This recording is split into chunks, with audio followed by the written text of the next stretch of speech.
Bonjour à tous et bienvenue pour ce nouveau rendez-vous L'actualité vue d'ailleurs. Nous sommes suivis par les internautes sur Facebook Live. C'est toujours un plaisir de faire ces rencontres qui nous permet de réunir tous les mois les correspondants étrangers à Paris et de décrypter avec eux l'actualité française et l'internationale. Donc nous accueillons ce soir Louisa Pace, comme de coutume, qui est la représentante de The European Journalist Network. Bonsoir. Peter Giesen, je vais essayer d'y mettre l'accent, qui est correspondant en France du quotidien néerlandais Volkrank. Et Francesco Giorgini, qui est le correspondant italien de la radio Popolare. Bonsoir. Merci d'être avec nous en tous les cas. Alors l'actualité a été riche évidemment depuis la rentrée. Ce que je vous propose, c'est qu'on commence quand même par l'actualité internationale, parce qu'il y a eu beaucoup de développements, notamment avec l'Espagne. Donc je vous propose qu'on aborde d'abord ce sujet et l'indépendance de la Catalogne et ses effets éventuels au niveau européen. Donc vous l'avez entendu, le parquet belge a décidé que Carles Puigdemont, le président déchu de l'exécutif catalan, et 4 membres de son gouvernement réfugiés en Belgique depuis une semaine seraient libérés et mis en liberté conditionnelle avec interdiction de quitter la Belgique, le temps que la justice belge statue sur les mandats d'arrêt européens qui ont été émis par la justice espagnole. La première question que j'ai envie de vous poser par rapport à ça, c'est que dire de la position des pays européens sur la question?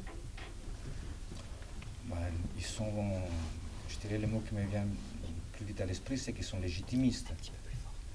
Le mot qui me vient plus vite à l'esprit, c'est qu'ils sont légitimistes. C'est-à-dire qu'il y a un gouvernement espagnol élu avec sa constitution, ses institutions, et donc ils sont, comme me paraît normal, dans le respect de la relation qu'ils ont institutionnelle avec ce gouvernement. Après, politiquement, qu'est-ce que tout ça va produire et comment on peut lire la question, on continuera à en discuter. Je laisse aussi à mes collègues là. Ah oui, il me semble très difficile d'être autre chose que légitimiste pour l'autre pays européen. Et surtout pour la France, qui est un pays jacobin, donc centraliste. Je ne vois pas ce que la France pourrait faire, au moins ouvertement. Aussi parce qu'ils ont leur propre ennui avec la Corse, par exemple. Sur la question de la légitimité de la demande de l'indépendance de la part de la Catalogne, je ne vais pas m'exprimer, c'est un problème historique qui est bien différent d'autres demandes d'indépendance, y compris celle de la Corse, qui a reconnu l'indépendance catalane, mais tout en disant que la Corse n'a pas de velléité d'indépendance, elle a déjà son Parlement, chose qu'elle avait déjà aussi la Catalogne. Maintenant, il y a quelque chose qui va au-delà, et je reprends les propos d'un ministre belge qui a dit en même temps ce n'est pas normal comment le gouvernement espagnol s'est comporté vis-à-vis de la Catalogne. Je ne sais pas, en tant qu'italienne, je viens d'un pays référendaire. C'est vrai que le référendum n'était pas, juridiquement c'était illégal, mais de l'autre côté, on pouvait laisser faire, le considérer un référendum, consultatif, merci, et tout pouvait se passer très bien. En même temps, le fait d'envoyer la Guardia Civile de Madrid à Barcelone a été, de la part de Rajoy, un geste très fort qu'on n'a pas compris. J'étais en contact avec des associations de journalistes en Catalogne qui ne comprenaient pas cette violence inouïe qu'il y a eu le jour du référendum. Et c'est là que l'Europe aurait pu intervenir au niveau de la défense des droits de l'homme, parce que taper sur des civils et voir des scènes dans lesquelles, que ce soit la police catalane ou que ce soit les sapeurs-pompiers de la Catalogne qui défendaient les civils qui allaient voter. Alors, en plus, je pense que cette violence de la part de Madrid a fait que beaucoup plus de gens sont allés voter.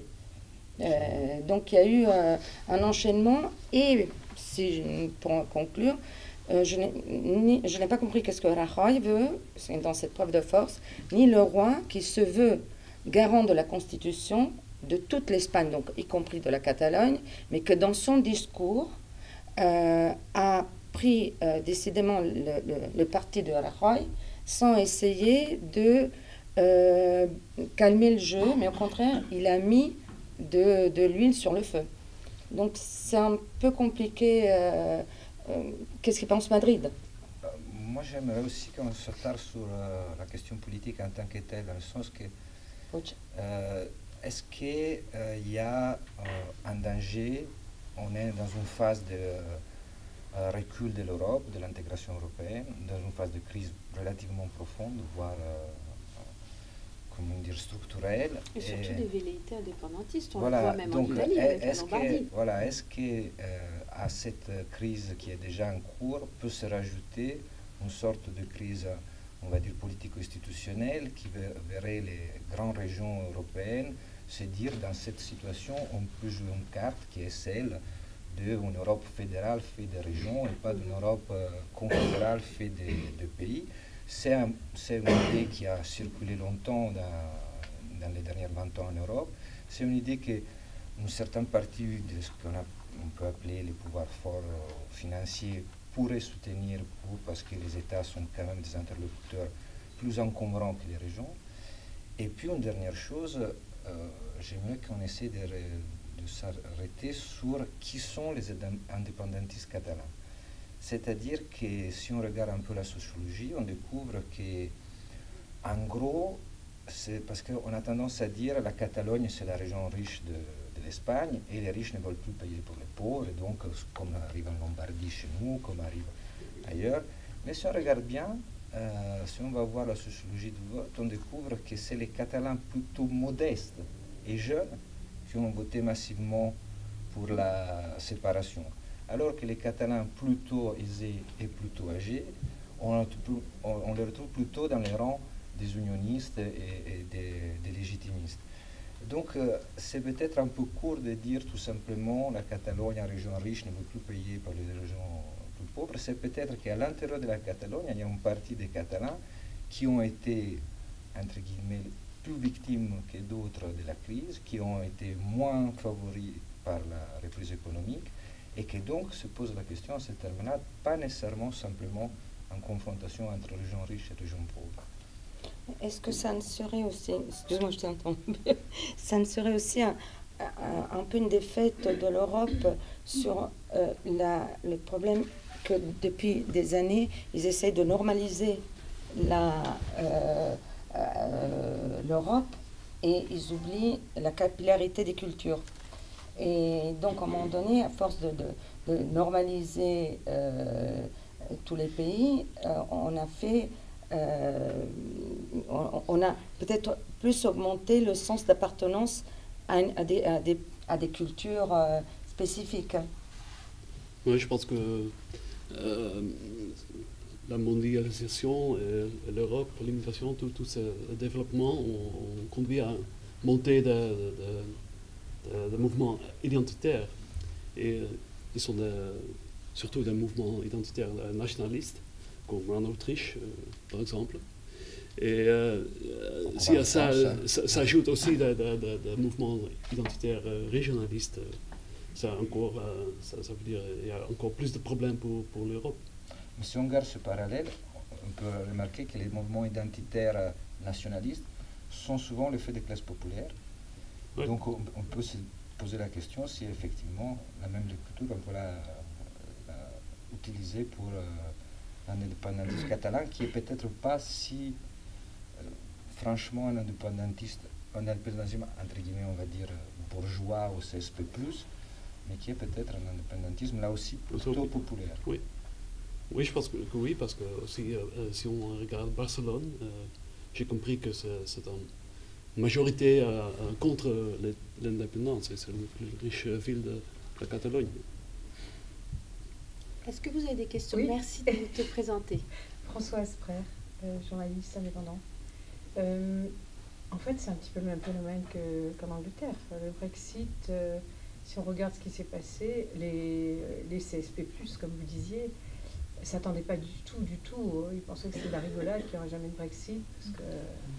Et en fait, ce sont les gens de province, des villes pauvres, qui ont voté pour le Brexit. C'est exactement le même problème. Et le fait qu'il y a un millier d'entreprises catalanes qui ont, dès qu'ils ont eu crainte que l'indépendance devienne concrète, qui ont décidé de partir directement en terre, entre guillemets, espagnole, dit bien que l'établissement économique n'est pas particulièrement intéressé à la sécession, à l'indépendance. On se demande si finalement, oui, l'Europe est conduite par les classes dirigeantes et intellectuelles, et finalement, on va dire la population moyenne est moins éduquée, peut-être. Intellectuellement, ne se sent pas du tout concerné par l'Europe, finalement. Il y a un clivage énorme. Plus attaché à ses racines, peut-être. À ce titre, c'est ancien, je sais que je parle de préhistoire, mais le référendum français de 2005 était d'une clarté presque embarrassante, c'est-à-dire qu'à plus de 3 000 euros, le oui montait à plus de 65%, et à moins de 1 600 euros, le non montait à plus de 65%. Donc c'était une violence et une clarté. D'autres questions sur ce sujet? Vous évoquiez tout à l'heure Peter, l'Autriche. Donc là, on a une autre actualité. Le dirigeant conservateur autrichien Sebastian Kurz, qui occupe les fonctions de ministre des Affaires étrangères depuis 4 ans, et le FPO, qui est un parti fondé par d'anciens nazis, ont annoncé l'ouverture de négociations pour la formation d'un gouvernement de coalition. Est-ce que vous pensez qu'un retour à l'extrême droite au pouvoir, qui serait une première depuis 17 ans, si j'ai bien regardé, est-ce que vous pensez que c'est possible? Oui, c'est tout à fait possible. Et, je pense que dans toute l'Europe, on assiste à une banalisation de l'extrême droite. Et je me rappelle que, je pense que c'était en 2003, que Jörg Haider était dans le gouvernement autrichien.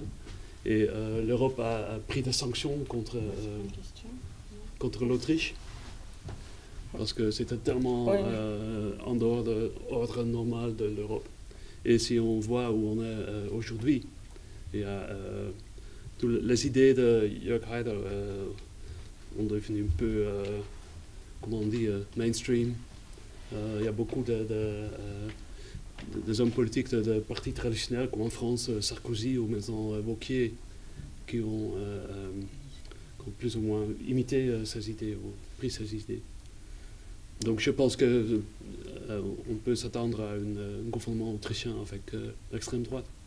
À ce point de vue, l'Autriche a été souvent un laboratoire plutôt néfaste et plutôt d'avant-garde. Si je peux rajouter quelque chose, c'est que les pourparlers entre l'OFP de Kuntz et le FPO sont en train d'avancer. Même si je ne me trompe pas, hier, il y a eu une réunion entre eux. Et ils sont pratiquement prêts à se réunir. Alors, après, il y a les deux discours. C'est-à-dire que Kuntz ne veut pas d'antisémitisme, tout ce qui racisme, etc., tout ce qui est lié au nazisme. Mais là, l'FPO est moins prêt à faire des concessions.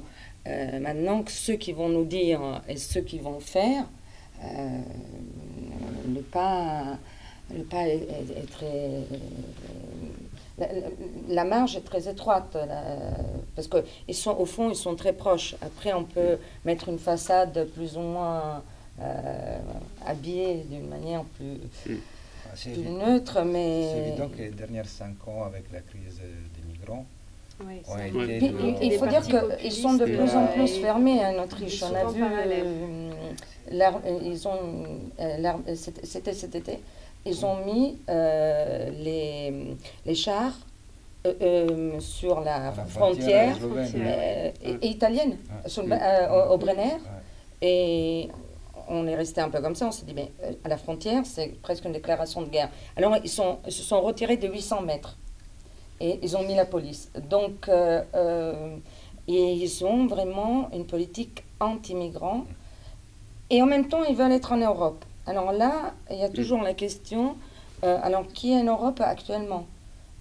Parce que l'Italie est en train de jouer le jeu toute seule, l'Autriche, qui a très peu de migrants, ne les veut pas. Et tout ça aide les discours de l'extrême droite. Ça serait encore un gouvernement avec l'extrême droite, FPE.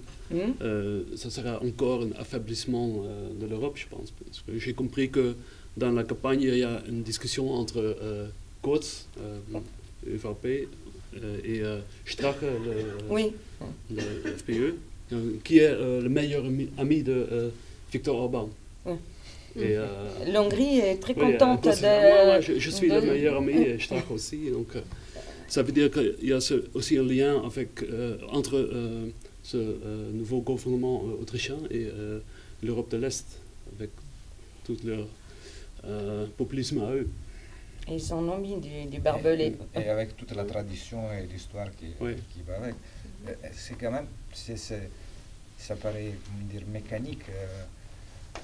Moins d'Europe et plus de nationalisme.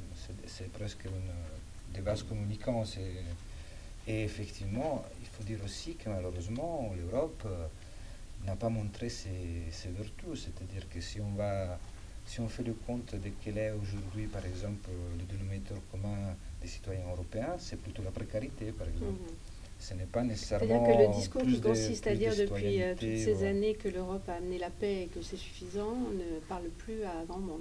Non, c'est vrai qu'elle a amené la paix et il faudra s'en souvenir, mais il faut aussi faire le constat que les dernières 20 années d'intégration européenne ont produit surtout une précarisation et un cours vers le bas des droits sociaux, des droits citoyens. Et quand on voit que le président de la Commission, c'est Jean-Claude Juncker, qui a été pendant 15 ans, je crois, quelque chose comme ça, Premier ministre du Luxembourg. Le Luxembourg est un grand-duché, même pas un État. Il y a plus de comptes en banque que des citoyens. Je n'ai rien contre les luxembourgeois, entendons bien, mais il y a quand même plus de comptes en banque que des citoyens. Et ce monsieur a négocié avec les multinationales du monde entier pendant 15 ans comment les faire être résidents chez lui, histoire qu'ils ne payent pas les impôts aux autres États européens. Ce monsieur qui, en quelque sorte, a arnaqué les autres Européens pendant 15 ans, est aujourd'hui président de la Commission. Alors, moi, je ne veux pas être manichéen, loin de moi, mais quand même, ça dit quelque chose d'extrêmement difficile à digérer et à rendre édifiant de l'état actuel de l'Union. Qui n'est pas celui que les pères fondateurs voulaient. Je ne crois pas. on est loin d'Adenauer, de Gasperi ou Schuman. Mais je pense que Emmanuel Macron a raison avec l'Europe qui protège. Je ne sais pas qu'il va réussir, mais... moi, je pense que le jour où il ne sera plus Europe, là, on la regrettera douloureusement. Il n'empêche que ça ne doit pas nous empêcher de faire le constat de ce qui a été l'intégration dans les 20 dernières années, et qui a été pour les citoyens, et surtout pour les citoyens des classes populaires, plutôt un désastre. Oui, mais je pense que l'Europe qui combat l'évasion fiscale, l'immigration illégale, des choses comme ça, ça peut parler aux gens. C'est très difficile, mais... Pour l'instant, mais l'immigration, encore, on voit, mais c'est douloureux aussi, parce que ça veut dire aussi laisser des gens dehors. Oui, c'est très dur. Et pour ce qui est de l'évasion, il faut juste sourire, parce qu'il n'y a aucun État membre qui a vraiment fait non plus le ménage chez soi, et chacun continue à garder ses marges, à garder ses zones d'ombre, parce qu'ils sont fonctionnels aux affaires. Donc c'est difficile de contester aux nationalistes la thèse selon laquelle la nation, pour l'instant, a été le seul cadre où s'est exprimée la démocratie de façon concrète et réelle. La démocratie européenne, on l'attend encore. Hein. Oui, mais je pense que c'est très difficile parce qu'il n'y a pas de communauté européenne. Peut-être bien. Et En tout cas, c'est Ça a été un faux départ. On a construit l'Europe économique avant l'Europe politique. Et est-ce qu'on n'aurait pas dû faire une Europe fédérale avec un gouvernement européen?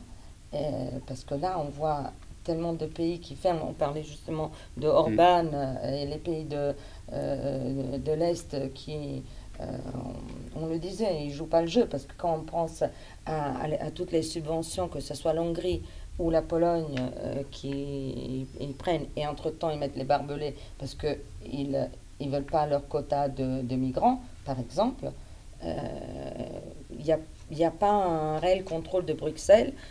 Tout est laissé faire. Et il faut récupérer l'Europe, en réalité. Parce que là, on est en train de faire un discours, on dirait qu'on n'est plus européen, mais c'est qu'il faudrait, il est urgent de récupérer l'Europe. À mon avis. Hein. Oui, j'ai peut-être une question, Claude Dijon, je suis journaliste indépendante, je suis plutôt spécialiste de l'Europe.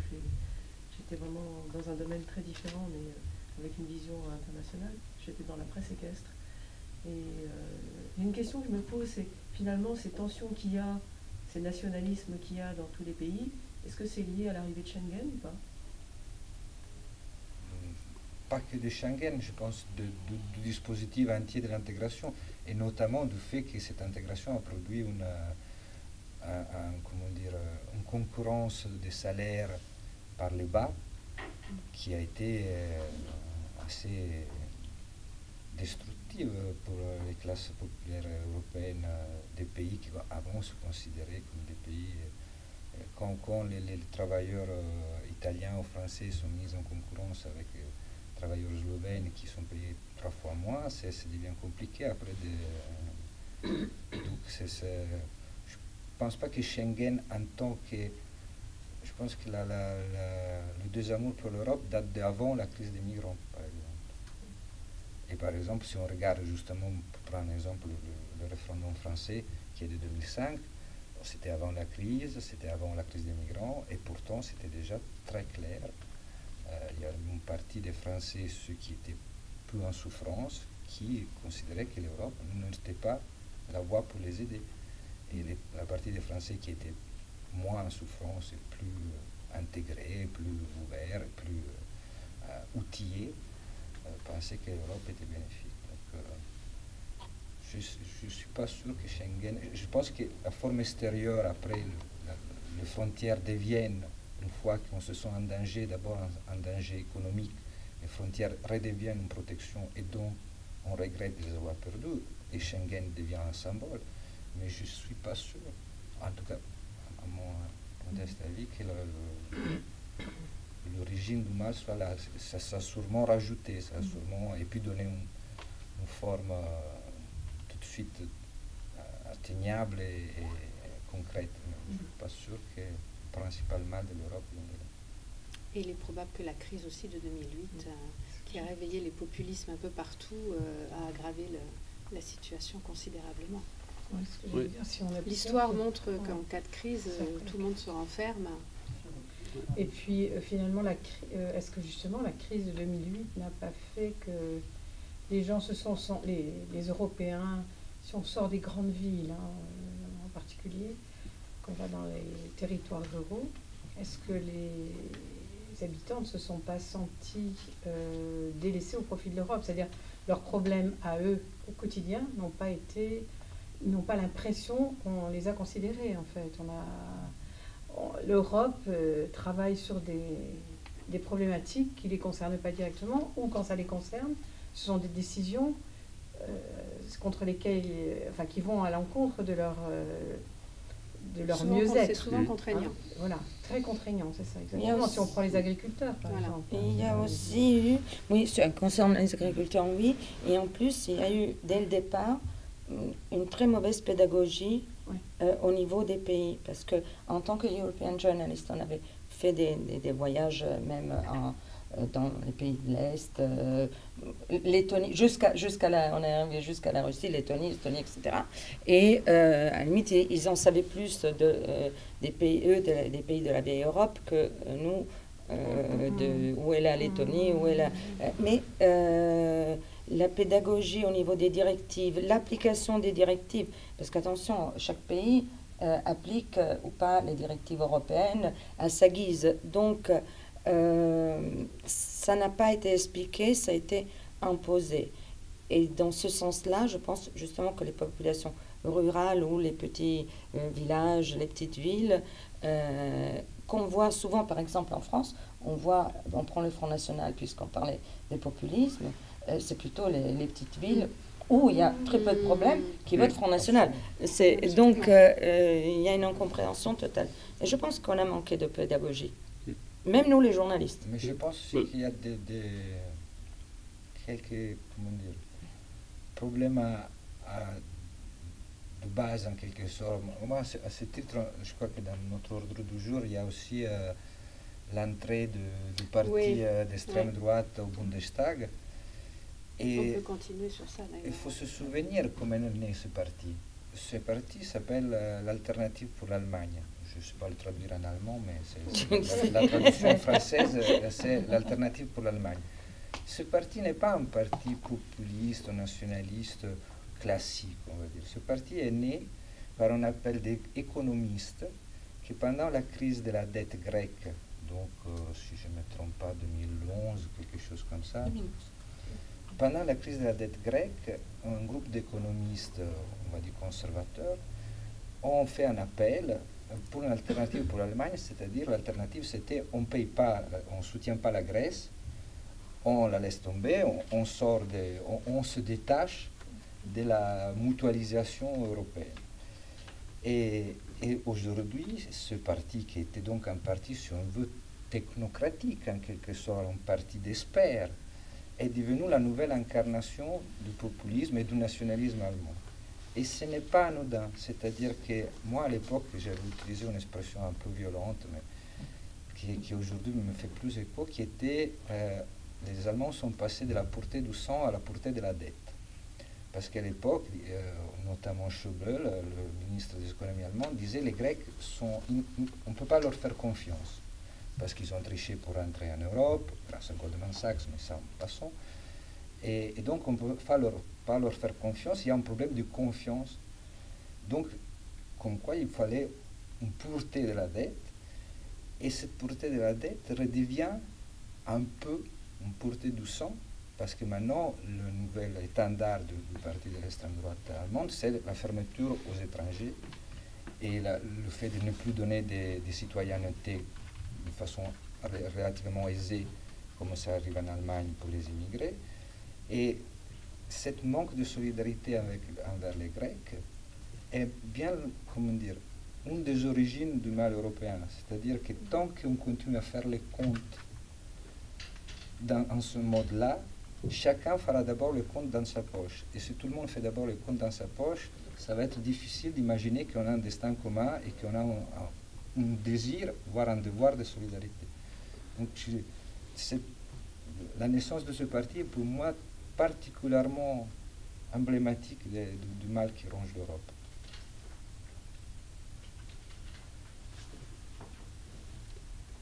Poursuivons alors votre sujet. Le FMI, qui au mois d'octobre, FMI dirigé par Christine Lagarde, a lancé un avertissement qui a étonné quelque peu les observateurs, puisque je vous rappelle, ils ont déclaré qu'il faut taxer plus fortement les riches, car ce sont les inégalités et non pas les impôts qui pénalisent la croissance. Amen, si je peux dire. Ainsi soit-il. Je pense qu'on est tous d'accord. Voilà une déclaration qui a surpris quand même pas mal d'observateurs. Je ne sais pas pourquoi ça l'a... Non, ça, c'est vrai que ça a surpris, parce que oui, sur la pensée capitaliste, etc., on peut dire la FMI, mais ils ont, je pense, ils ont fait un calcul. Il y a tellement de différences. Maintenant, la classe moyenne n'existe presque plus, donc il y a un décalage. J'ai exagéré. Elle descend. Et il y a un décalage qui est assez fort. Et il fallait qu'elle se prononce. Maintenant, toi... Oui, je pense que c'est surtout vrai dans le monde anglo-saxonne, beaucoup plus qu'en France, aux Pays-Bas. Moi, je pense que c'est vrai partout. Non? Ouais. Si on regarde par exemple le président Macron qui vient d'enlever l'impôt sur la fortune, si on prend le cas de Madame Bettencourt ou de ses descendants, en tant que premier actionnaire de L'Oréal, je crois que les dividendes doivent être entre 600 et 700 millions par Oui, an. il y a des cas comme ça partout. Non, mais c'est quand même...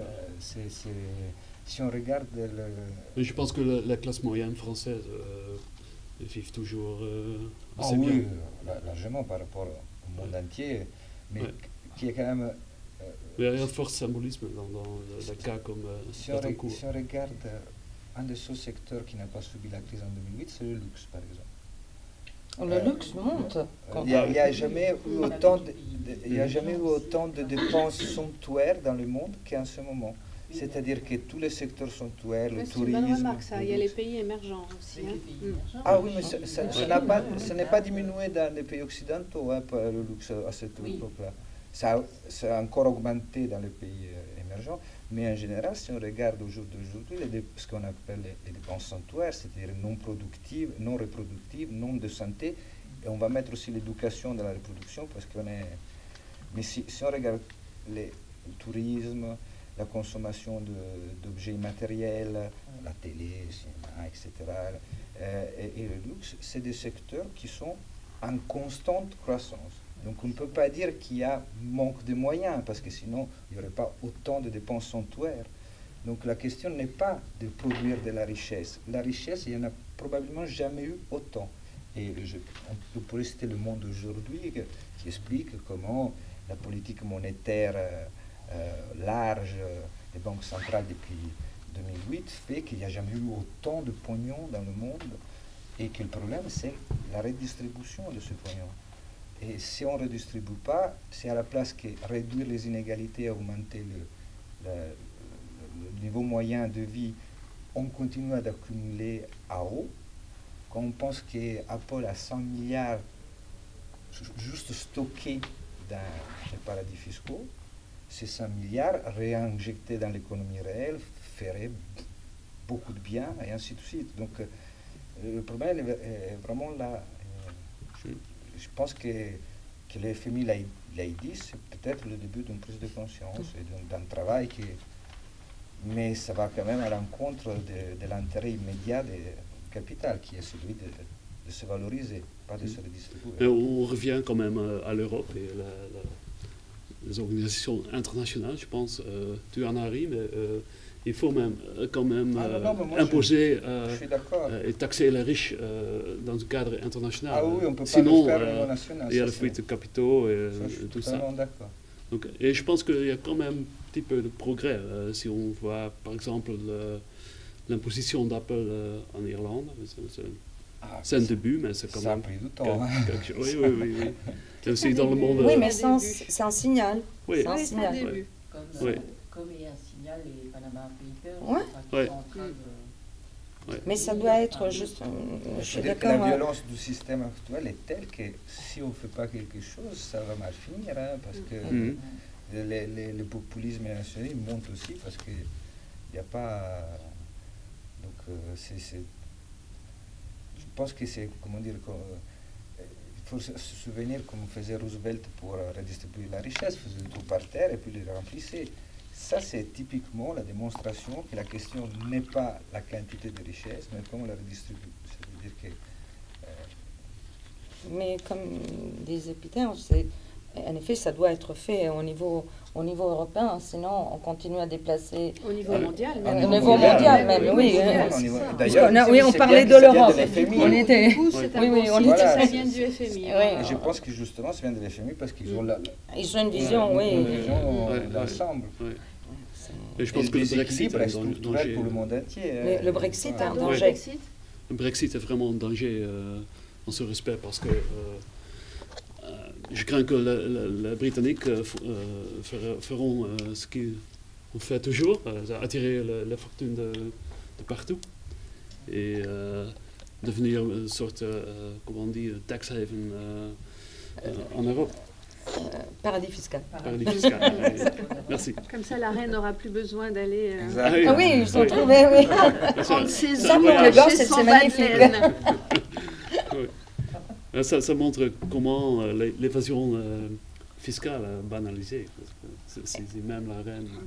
C'est l'évasion royale, là. Mais il y a beaucoup de choses qui sont banalisées actuellement. C'est quand on parlait de l'extrême droite, elle est de plus en plus dédiabolisée. La fuite d'argent dans les autres pays, on dirait que c'est presque normal pour sauver. Il y en a même qui disent pour sauver les sociétés. Donc c'est bien entre guillemets, hein, je le dis. Mais tout ce qui est négatif commence à être dédiabolisé, normalisé. Et non, on doit revoir beaucoup de choses. Parce que sans vouloir être trop pessimiste, j'ai l'impression qu'on a une mémoire historique très courte. Parce que par rapport à la montée des populismes, ça date pas d'il y a quelques siècles. C'est quelques dizaines d'années. Donc, on dirait qu'on a déjà tout oublié, ou on dit c'est différent maintenant. Oui. Et c'est parti d'une crise économique très forte. Pardon. Est-ce que vous avez des remarques sur ces sujets internationaux avant qu'on passe au sujet français? Est-ce que la crise à l'époque était, quand on parle de avant les guerres mondiales, notamment plutôt avant la Seconde Guerre mondiale, est-ce que la crise économique de l'époque était plus forte que celle qu'on vit actuellement? Est-ce qu'elle était similaire? C'était beaucoup plus fort. C'était plus fort, peut-être, sauf peut-être en Grèce. Mais à l'époque, je pense que les gens étaient vraiment pauvres, les chômeurs, et ils ont eu faim. Maintenant, même en chômage, il y a des RSA en France, des prestations comme ça partout. Donc la situation économique n'est pas comparable. Non, elle est différente, mais qui dit crise économique dit montée des extrêmes. Pas forcément, parce que les populistes sont très forts en Suisse, c'est vrai. Pays-Bas, Norvège, Allemagne, et dans le sud d'Europe. C'est une autre forme de populisme. Oui, c'est une autre forme. Mais l'extrême droite est très fort dans les pays les plus riches. Je propose qu'on revienne à un sujet français pour parler de notre président et de sa méthode de communication vérité. Est-ce que vous pensez qu'elle est viable et que ça peut durer comme ça longtemps? Pour l'instant, non, parce qu'il est très en baisse dans les sondages. Et j'ai vu l'interview à TF1. J'étais très impressionné par son éloquence. Il est vraiment brillant. Mais c'est aussi très, très techno.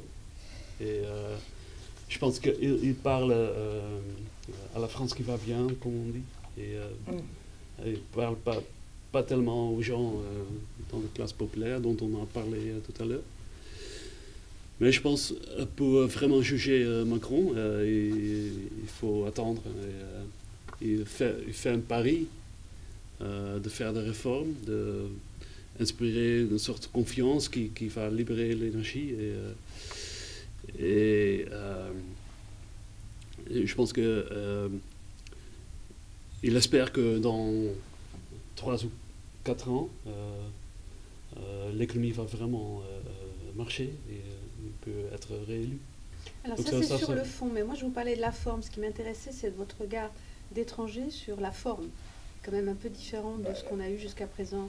Pour moi, la communication de Macron est sur 2 axes. Un axe qui est, on va dire, technocratique. Là aussi, on pourrait citer Le Monde aujourd'hui qui dit les technocrates au pouvoir avec Macron. Et qui dit en gros, il y a 2 façons de faire les choses, une mauvaise et la mienne. qui rend les choses relativement simples. Au moins, Voilà, C'est c'est-à-dire, et qui donc exclut de facto le conflit, ce qui est l'âme de politique, qui est le conflit, en disant il n'y a pas de choix différents, il y a un bon choix et un mauvais choix. C'est un vieil antenne de Tony Blair, quand il a entre guillemets, refondé le Labour. C'était comme ça, il n'y a pas de solution de droite ou de gauche, il y a des solutions qui marchent ou qui ne marchent pas. Qui revient à dire, il y a deux façons, la mauvaise et la mienne. Et donc, en quelque sorte, une forme d'ingénierie sociale, c'est-à-dire que ce n'est pas une question politique, c'est une question d'ingénierie. Il faut mettre la bonne personne au bon endroit, il faut faire bouger le bon curseur, il faut faire tourner le bon engrenage. Et de l'autre côté, et donc ça exclut en quelque sorte la politique, parce qu'il n'y a pas de gauche ou de droite, et de l'autre côté, l'empathie, qui exclut aussi la politique.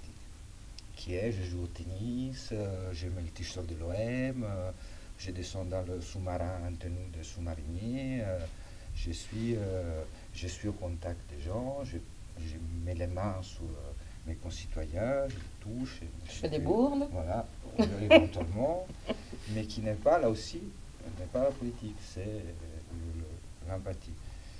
Et que, bon, pour l'instant, ça marche peut-être un peu aussi parce que, comme on dit au pays des aveugles, le borgne est roi. Et vu l'état de la bombe à fragmentation que son élection a été pour le reste de la politique française, il n'a pas grand-chose à craindre pendant un temps. Mais est-ce que ça peut se tenir sur le plus long terme? Moi, je trouve que pour ce qui est du fond de la politique, il a fait une loi sur le travail qui est la loi El Khomri plus, une réforme fiscale qui est le bouclier fiscal de Sarkozy plus, entre la flat tax et la suppression des impôts sur la fortune. Donc, il fait des choses qu'on a déjà vues un peu plus. Et toujours un peu dans le même sens, toujours un peu pour les mêmes personnes. Bon, ça, c'est un point de vue d'extrémiste que je suis. Mais Louisa.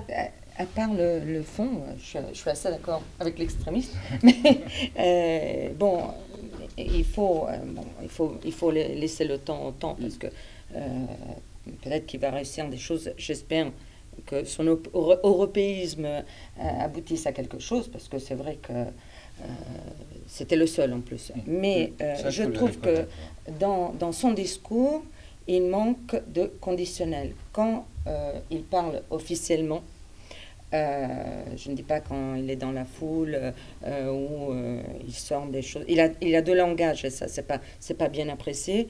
Mais il a toujours un discours où il dit je continue comme ça et il n'y a jamais un moment de conditionnel où on peut une petite ouverture à un éventuel changement de cap si les décisions qu'il a prises ou son programme par rapport au programme pour la présidentielle, il laisse jamais une ouverture à un possible changement de cap. Ça,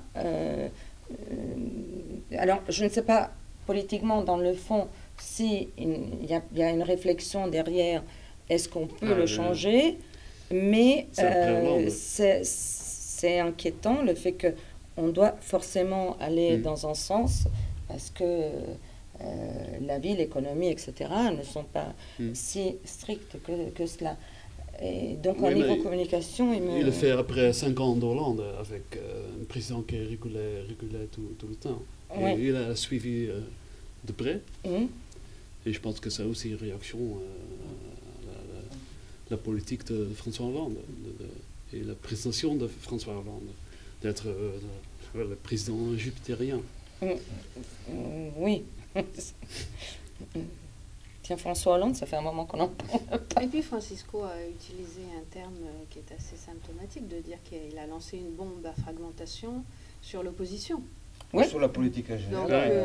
Donc, on les voit encore de souffrir après l'explosion. Les Wauquiez, les socialistes, ils sont tous là, c'était cet déjà ordre de...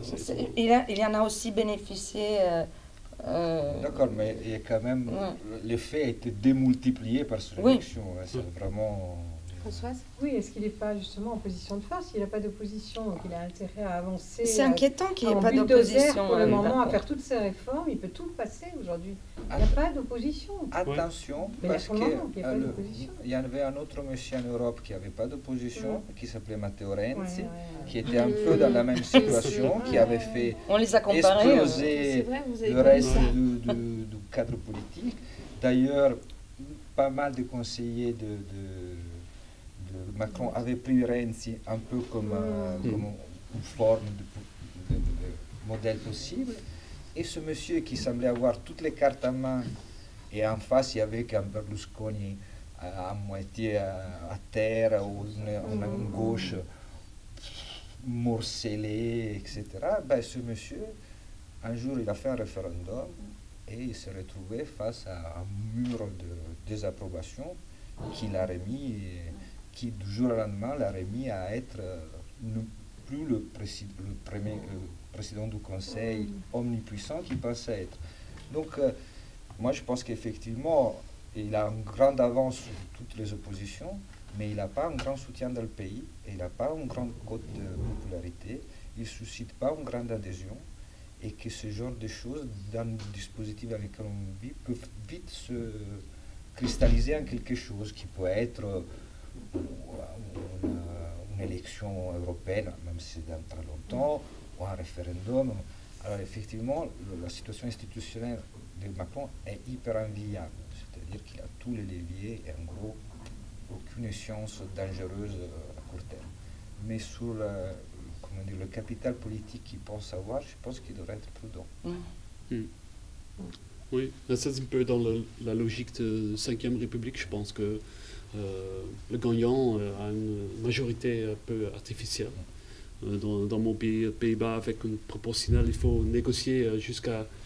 On a 50% de sièges dans l'Assemblée, donc ça dure, mais en France, ça va très vite et on se retrouve avec une majorité, mais c'est comme tu dis, il y a aussi des fragilités. Même que dans le temps qui vient, je ne vois pas... je ne le vois pas vraiment affaiblir, mais non, ça peut changer. Oui, je pense aussi que le code de travail est un sujet quand même un peu abstrait. Et s'il va attaquer, par exemple, aux régimes spéciaux de retraite, je pense qu'il peut avoir plus d'opposition. Bien qu'on ait vu que les syndicats n'aient pas été bizarrement très actifs à la rentrée de septembre, qui est une tradition en France. On sait que généralement tout est bloqué. On s'attendait, néanmoins, moi, je parle pour moi, mais... contrairement à ce qu'ils avaient dit, exact. Une rentrée... c'est une tradition en France, septembre, les rentrées, c'est difficile. Je m'étais préparé pour... Oui, je pense qu'on était tous préparés. Et il y a un silence étonnant. Il y a un silence étonnant. Moi, je suis tombée sur une manifestation de la CGT. Vous avez une explication à ça, de votre regard extérieur, sur ce silence étonnant? Je pense que peut-être il y a quelque chose... L'opposition est plus forte s'il y a de marge politique, s'il y a vraiment quelque chose à gagner. Et c'était marqué avec Hollande qui avait tous ses ennuis avec les frondeurs. Donc les syndicats ils ont pensé, peut-être il faut faire quelque chose là-dessus parce que on va diviser la partie socialiste et chercher des concessions comme ça. Et maintenant, parce qu'il a tellement dans une position de puissance, il n'y a pas beaucoup à faire. Et aussi peut-être, je ne sais pas, mais l'opposition contre la réforme de Alain Juppé, c'était 1995. Oui. Et la France... depuis Juppé, la France a toujours été dans ce mode de réforme contestée, régulade, etc. Et je vois peut-être la France un peu fatigué. Moi, je pense qu'il y a une fatigue Un aussi. peu usé. Est-ce qu'il n'y a pas une... Parce qu'on a eu, il faut dire, une campagne présidentielle longuissime. Très longue. Parce Incroyable. qu'entre les primaires, ça se terminait plus, on en a parlé à plusieurs reprises, même dans nos réunions, et ça se terminait plus, on était fatigués. Et je pense que les gens sont fatigués. En France, on parle politique, c'est un pays dans lequel on parle politique partout. Et maintenant, je sens moins, même quand j'interroge les personnes, serait-ce que le chauffeur de taxi, c'est toujours très utile. Non, il y a une anesthésie générale, et moi je le vis comme une cape comme ça. Est-ce que ça va exploser? Oui, je me pose cette question. Est-ce que le premier faux pas, il faudrait un faux pas, vraiment, est-ce que ça ne va pas exploser, ou il y a vraiment une fatigue, parce que bon, il est vrai que par rapport à d'autres pays, la France va mieux au niveau de la classe moyenne, mais la France ne va pas bien. Donc là, je ne comprends, je m'y attendais pas. Et je cherche j'avoue que j'ai pas une vraie réponse. Les attentats n'ont pas empêché quand même, même avant les élections, n'ont pas empêché les nuits blanches ou des grosses manifestations, il faut dire. On est en état d'urgence, maintenant, moi, on était en état d'urgence, mais même après des gros attentats, il y a eu des manifestations. Je m'étais même posé la question comment on peut faire des manifestations aussi grandioses en plein état d'urgence, donc avec un danger et donc un déplacement de la police et des forces de l'ordre, de points difficiles pour suivre. Et on a eu aussi les nuits debout, toujours. Et donc... à mon avis, le terrorisme n'a pas affecté c'est pas le terrorisme qui vient affecter l'éventuelle descente dans la rue des gens et des manifestations. Il faut compter aussi qu'il y a eu quand même 6 mois de contestation assez massive de la loi El Khomri et qui n'ont produit de facto presque rien. Donc il y a eu une grande mobilisation avant les élections sociales contre El Khomri, qui a été une défaite. Il y a eu les élections qui en quelque sorte devaient être la revanche de cette défaite pour ceux qui s'étaient considérés vaincus dans la contestation sociale, qui a été une autre défaite, parce qu'en quelque sorte les contestataires, et pourtant étaient nombreux, parce qu'ils sont pour Mélenchon, Marine Le Pen, et il y avait beaucoup de contestateurs de l'ordre établi, on va l'appeler comme ça, dans cette élection. Ils sont révélés inefficaces, c'est-à-dire que le jour où il y a le grand débat, le face-à-face entre celle qui voulait être le chantre de la contestation à l'Europe, ou la pensée unique, qui était Marine Le Pen, face à Macron, qui en quelque sorte était le champion de la mondialisation heureuse, etc., on a vu que Marine Le Pen ne faisait pas le poids, n'était pas la digne représentante des classes populaires. On peut le regretter ou en être réjoui et rassuré, mais le fait est qu'on a vu qu'elle n'était pas à la hauteur de ce qu'elle était supposée défendre. Donc il y a eu, et donc tous ceux qui avaient voté en quelque sorte contre l'Europe, ils n'étaient pas, ils étaient nombreux au premier tour de l'élection, parce qu'ils ont mis ensemble Mélenchon, on met ensemble Marine Le Pen, on met ensemble les petits candidats, c'est autour de 50%. Tous ces gens en quelque sorte ont été, pour ceux qui avaient été dans les manifs, les CGTistes qui étaient dans les manifs contre El Khomri avaient déjà perdu. Les CGTistes qui étaient dans les rangs de Mélenchon ont reperdu.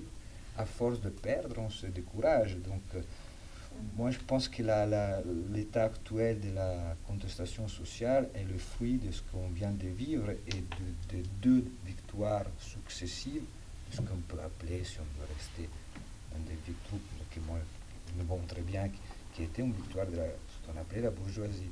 Si on regarde par exemple tout banalement dans la Chambre, l'Assemblée nationale sortant, 52% des députés sortaient de ce qu'on appelle le CSP+.